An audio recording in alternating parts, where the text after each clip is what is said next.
Good evening मेरे प्यारे छोटे एवं बड़े भाई बहनों, गुड इवनिंग सभी को।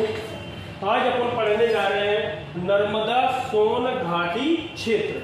कौन सा क्षेत्र पढ़ने जा रहे हैं? नर्मदा सोन घाटी क्षेत्र। जैसा कि आप देख रहे हैं मैप में, ये नर्मदा सोन घाटी जो क्षेत्र है मध्य प्रदेश के दक्षिण में है। ये पूर्व से अपन कहें पश्चिम से पूर्व की ओर है। कहाँ पर है? ये जो क्षेत्र आप देख रहे हैं ये कौन सा क्षेत्र है? ये नर्मदा सोन घाटी क्षेत्र है, जो राज्य का दूसरा सबसे बड़ा क्षेत्र है। कितना है? दूसरा सबसे बड़ा क्षेत्र है, जो राज्य के 26% भाग पर फैला हुआ है। कितने प्रतिशत भाग पर फैला हुआ है? 26% भाग पर फैला हुआ है। अब ये कौन सा क्षेत्र है? देखिए, मध्य प्रदेश का पूर्व तथा पश्चिम वाला भाग। कौन सा? मध्य प्रदेश का पूर्व से पश्चिम का भाग। मध्य प्रदेश का पूर्व से पश्चिम का भाग क्या कहलाता है? नर्मदा सोन घाटी क्षेत्र कहलाता है। यानी कि इस क्षेत्र के अंतर्गत विंध्याचल पर्वत श्रेणी अपन कहें, और उसके साथ साथ यहीं से नर्मदा अमरकंटक नामक स्थान से निकलती है और यहीं से सोन नदी निकलती है। इन दोनों नदियों के बीच का क्षेत्र अपन क्या क्षेत्र कहलाता है? नर्मदा सोन घाटी क्षेत्र कहलाता है। नर्मदा सोन घाटी क्षेत्र कहलाता है। देखिए, ये जो क्षेत्र की चौड़ाई की अगर अपन बात करें तो नर्मदा की जो चौड़ाई है वो सोन से अधिक है। यानी कि इस क्षेत्र की चौड़ाई 20 किलोमीटर से 120 किलोमीटर तक है लगभग में। कौन से क्षेत्र की? नर्मदा सोन घाटी, जिसमें नर्मदा क्षेत्र की चौड़ाई अधिक है और सोन घाटी क्षेत्र की चौड़ाई कम है। यानी कि अपन कह सकते हैं कि पश्चिम से पूर्व की ओर जाने पर, कहां से? पश्चिम से पूर्व दिशा की ओर जाने पर चौड़ाई कैसी होती है? कम होती है। क्या होती है? चौड़ाई कम होती है। और इस क्षेत्र की अगर अपन बात करें तो देखिए, जैसा कि मैंने पहले वीडियो में बताया था कि मध्य प्रदेश के पश्चिमी भाग में काली मिट्टी है। कैसी है? काली मिट्टी। और पूर्वी भाग में लाल पीली मिट्टी है। तो जो नर्मदा सोन घाटी का जो पश्चिम वाला क्षेत्र है, इसमें कैसी मिट्टी होगी? काली मिट्टी, वो भी गहरी काली मिट्टी है। जबकि ये पूर्वी वाले क्षेत्र में, सोन घाटी वाले क्षेत्र में लाल पीली मिट्टी पाई जाती है। कैसी मिट्टी पाई जाती है? लाल पीली मिट्टी पाई जाती है। अब इस देखिए, नर्मदा सोन घाटी क्षेत्र की अगर बात करें तो इसके बारे में थोड़ी अपन जानकारी लेते हैं। तो क्या है? देखिए, इसके बारे में अपन लिखते हैं कि मध्य प्रदेश के पूर्व तथा पश्चिमी भाग में, कौन से भाग में? मध्य प्रदेश के पूर्व, दिख रहा है आपको, तथा पश्चिमी भाग में। अब देखिए, कौन सा? ये पूर्व वाला भाग और ये पश्चिम वाला भाग में, या पश्चिम वाले भाग से मैं नर्मदा, कौन सी नदी? देखिए, पूर्व में अमरकंटक के पर्वत से कौन सी नदी निकल रही है? नर्मदा। यहीं से कौन सी नदी निकल रही है? सोन। नर्मदा तथा सोन। कौन सी? नर्मदा तथा सोन। देखो, सोन नदी भी कहां से निकलती है? अमरकंटक से निकलती है। कहां से निकलती है? अमरकंटक से। तो इसके देखिए, नर्मदा एवं सोन नदी के मध्य कहें या अपन बीच कहें, क्या है? सकरी खाइयां है। क्या है? सकरी खाइयां है। इन्हीं खाइयों को अपन क्या कह देते हैं? नर्मदा सोन घाटी क्षेत्र कह देते हैं। क्या कह देते हैं? यही खाइयां क्या कहलाती हैं? यही खाइयां क्या कहलाती हैं? नर्मदा सोन घाटी क्षेत्र कहलाती हैं। क्या कहलाती है भैया? नर्मदा सोन घाटी क्षेत्र कहलाती हैं। ये बात समझ में आई? क्या लिखा अपन ने? मध्य प्रदेश के पूर्व तथा पश्चिमी भाग में नर्मदा सोन, कौन सी? नर्मदा तथा सोन नदी के मध्य यानी इनके बीच में जो भी सक्रिय खाइयां पाई गई हैं उनको अपन क्या कह देते हैं? नर्मदा सोन घाटी क्षेत्र कहते हैं। क्योंकि ये दोनों की दोनों नदियां किस क्षेत्र में बह रही हैं? घाटीमय क्षेत्र में बह रही हैं। इसके उत्तर में विंध्याचल पर्वत श्रेणी, इसके दक्षिण में सतपुड़ा पर्वत श्रेणी है। इन दोनों पर्वत श्रेणियों के मध्य से कौन सी नदी बह रही है? नर्मदा एवं सोन नदी बह रही है। ये बात समझ में आई? क्योंकि दो पर्वत श्रेणियों के बीच, दो पठारों के बीच कौन कौन सी? विंध्याचल पर्वत श्रेणी उत्तर में और दक्षिण में सतपुड़ा पर्वत श्रेणी के मध्य ये नदी बह रही है। तो किस क्षेत्र में बह रही है? घाटीमय क्षेत्र में बह रही है। और इसका देखिए पूर्व से पश्चिम की ओर ढलान है। किधर है? पूर्व से पश्चिम की ओर ढलानमय क्षेत्र है। तो ये कैसे क्षेत्र में बह रही है? ढलानमय क्षेत्र में बह रही है। समझ गया मेरी बात? इसके अलावा देखिए अपन इसकी बात करते हैं, इसके निर्माण की बात करते हैं। तो निर्माण इसका किससे हो रहा है? सतपुड़ा एवं विंध्याचल। किससे? इसके निर्माण की बात करें अपन कि इस नदी का जो निर्माण हो रहा है वो विंध्याचल एवं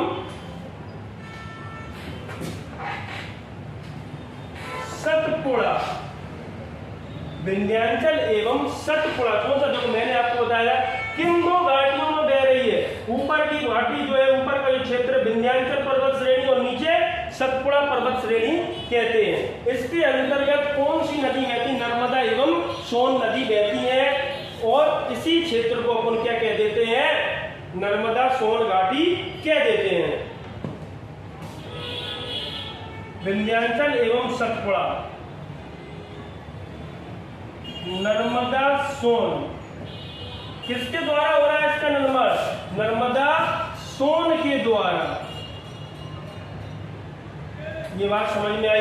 अब देखिए इसका निर्माण पढ़ लिया अपन ने। जैसा कि मैंने आपको बताया था, इसके क्षेत्रफल की अगर अपन बात करें कि इस क्षेत्र का क्षेत्रफल कितना है, तो यह क्षेत्रफल राज्य के 26% भाग पर फैला है। कौन सा? यह जो क्षेत्र है राज्य के कितने प्रतिशत क्षेत्रफल पर फैला है? 26% क्षेत्रफल पर। जो राज्य का दूसरा सबसे बड़ा भाग है, किसका भैया? राज्य का दूसरा सबसे बड़ा क्या है? भाग है। कौन सा? नर्मदा सोन घाटी क्षेत्र जो है मालवा के पठार के बाद दूसरा सबसे बड़ा क्षेत्र कौन सा है? नर्मदा सोन घाटी क्षेत्र। अब क्षेत्रफल की बात की ली अपन ने। अब देखिए यहाँ की अपन मिट्टियों की बात करते हैं कि यहाँ किस प्रकार की इस क्षेत्र में मिट्टी पाई जाती है। तो जैसा कि मैंने अभी आपको बताया था कि इसके पश्चिमी क्षेत्र में, कहाँ पर? इसके पश्चिम में गहरी काली मिट्टी। कैसी? गहरी यानी अधिक काली मिट्टी। कैसी पाई जाती? गहरी काली मिट्टी। कौन सा पश्चिम हुआ? ये वाले क्षेत्र में गहरी काली मिट्टी पाई जाती है। और पूर्व में कौन से? इसके पूर्व में लाल पीली मिट्टी। कैसी पाई जाती है? लाल पीली मिट्टी पाई जाती है। ये बात आपको समझ में आई? तो देखिए जैसा कि मैंने आपको बताया, संपूर्ण मध्य प्रदेश की अगर अपन बात करें तो संपूर्ण मध्य प्रदेश के पूर्वी भाग में लाल पीली मिट्टी एवं पश्चिमी भाग में काली मिट्टी पाई जाती है। अब देखिए मिट्टी की बात कर ली जाए तो ये मैं साफ कर देता हूं। अब अपन आगे बात कर रहे हैं तो मिट्टी कैसी हुई? लाल पीली। कहां पर? पूर्व में। और पश्चिम में काली मिट्टी। अब देखिए ये कैसा क्षेत्र है? कैसा क्षेत्र है ये?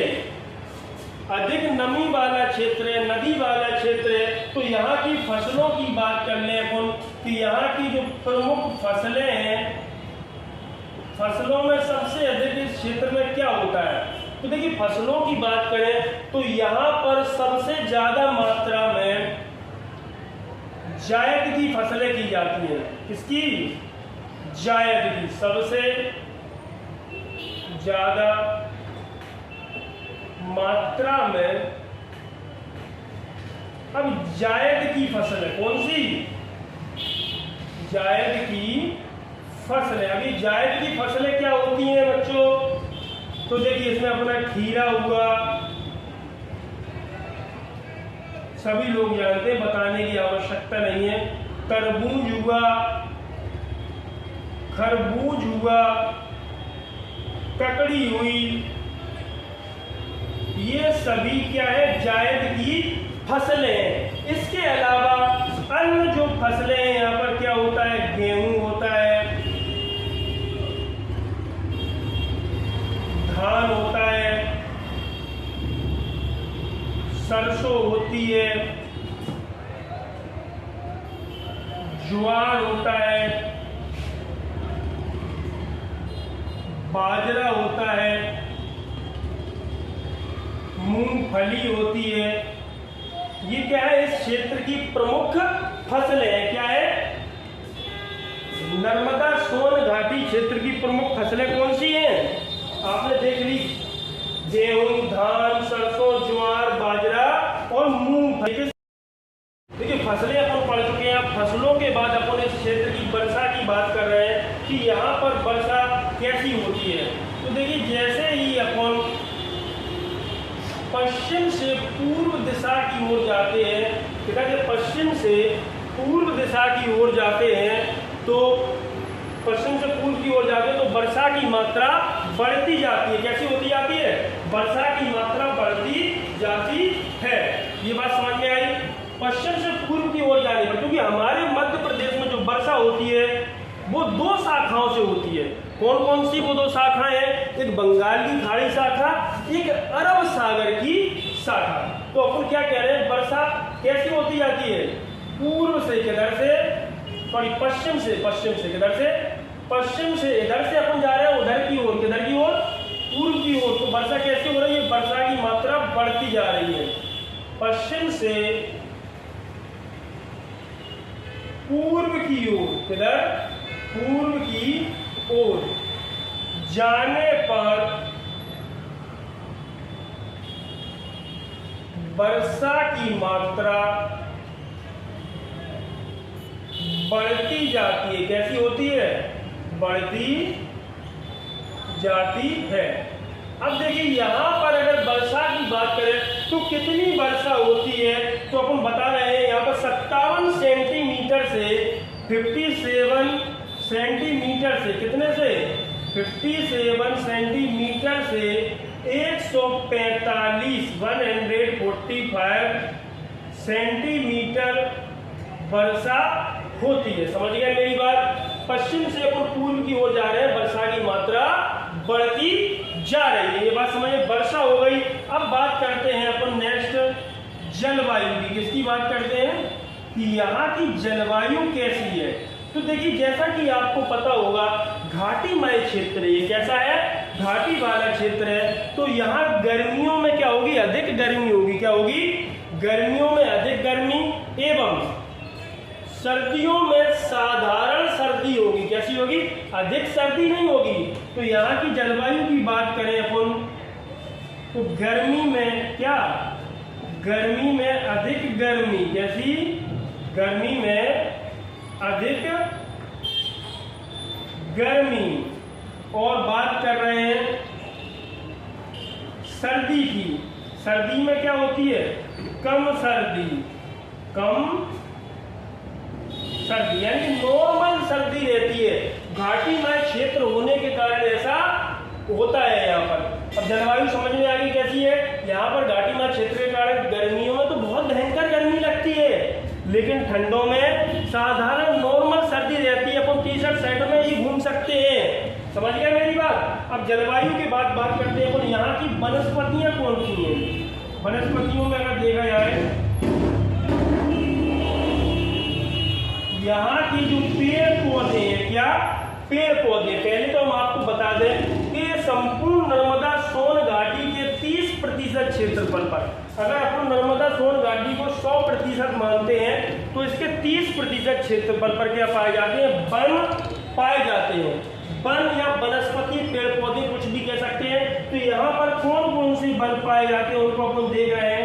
नंबर पहला साल वृक्ष, नंबर दूसरा सागौन वृक्ष, नंबर तीसरा बांस, साल हो गया, सागौन हो गया, बांस हो गया। इसके अलावा हम बात करते हैं तेंदुपत्ता, समझ रहा कौन सा? तेंदुपत्ता। इसके अलावा भी और अन्य है, जैसे कि अपन ले सकते हैं हल्दू, बीजा, सेमल, क्या हल्दू, बीजा, सेमल। ये आपने शायद ही कभी सुने हो कि हल्दू का भी वृक्ष होता है, बीजा भी होता है कोई पेड़, और सेमल भी होता है। नहीं सुने हो तो आज सुन लो गौर से। तो ये आपको समझ में आया कि कौन कौन सी वनस्पतियां पाई जाती हैं। इसके आगे अपन बात कर रहे हैं, अब खनिज की बात करते हैं। किसकी? खनिजों की बात करें कि यहाँ पर कौन कौन से खनिज पाए जाते हैं। पहली बात तो आपको बता दिया जाए कि दक्कन ट्रैप के कारण, किसके? दक्कन ट्रैप क्षेत्र के कारण यहाँ पर चूना पत्थर, कौन सा? चूना पत्थर। किसके कारण?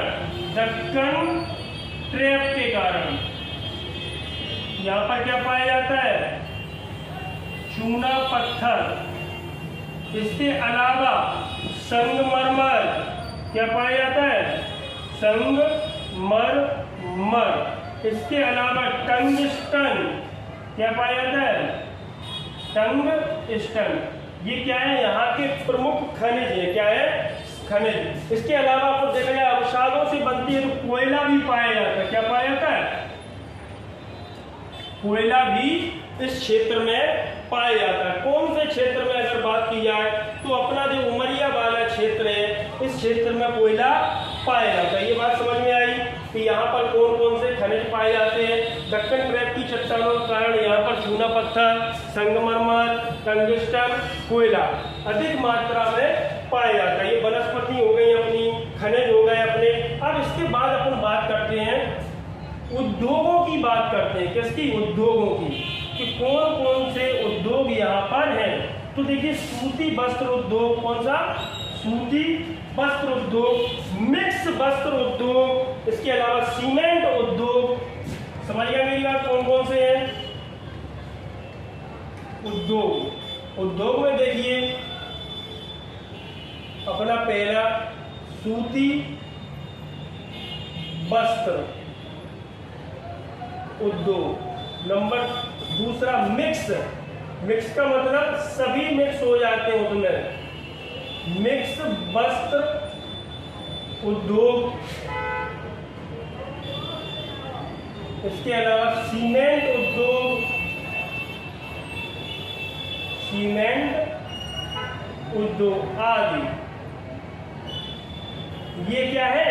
इस क्षेत्र के प्रमुख उद्योग है। सूती वस्त्र तो जानते ही है, कपास वगैरह से बनाया जाता है।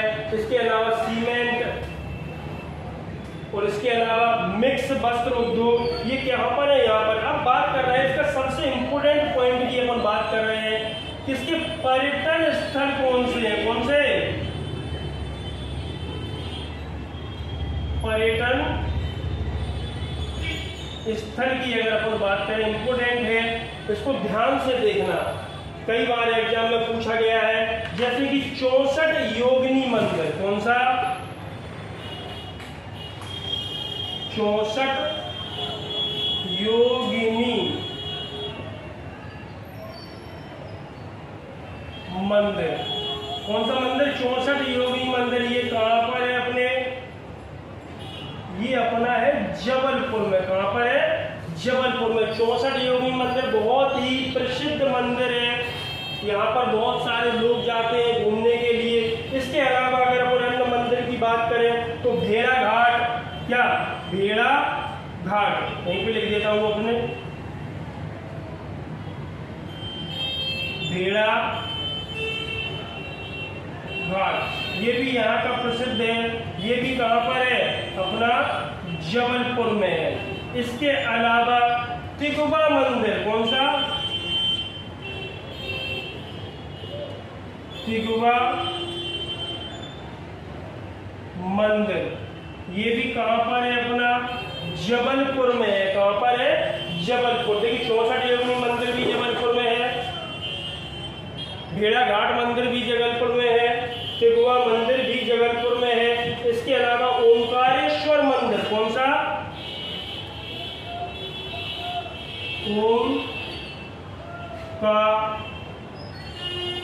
ओंकारेश्वर, कौन सा मंदिर है? ओंकारेश्वर। ये कहां पर है? खंडवा में है। कहां पर है? खंडवा मंदिर, खंडवा। इसके अलावा अपन बात कर रहे हैं महेश्वर। किसकी स्थल की बात कर रहे हैं? महेश्वर की। महेश्वर अपना कहां पर है? खरगोन में है। क्या है? खरगोन में। जैसा कि आप देख रहे हैं ओंकारेश्वर पड़ा तुमने, खंडवा, यहाँ पर क्या है? तो नर्मदा नदी प्रवाहित होती है, जो शिवलिंग का आकार लेती है, और यहीं से नर्मदा नदी क्या करती है? दो भागों में बट जाती है। ये बात समझ में आई?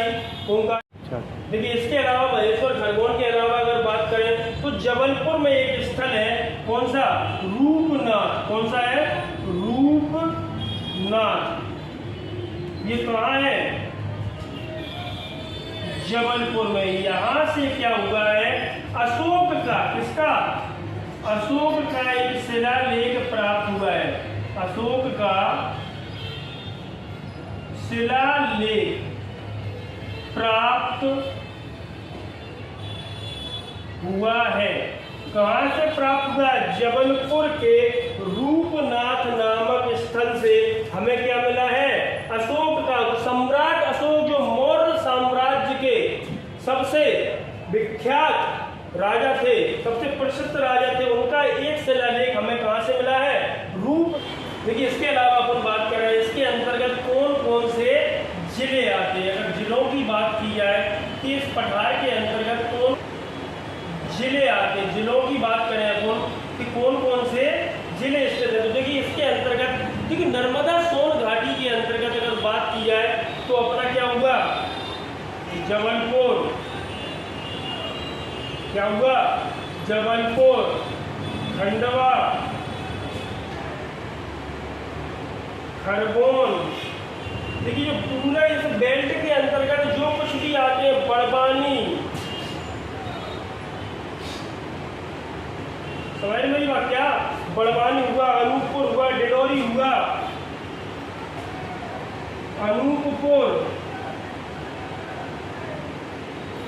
डिंडोरी, समझिए कितने हो गए? जबलपुर, खंडवा, खरगोन, बड़वानी, अनूपपुर, डिंडोरी। इसके अलावा धार, सीहोर, शहडोल, धार,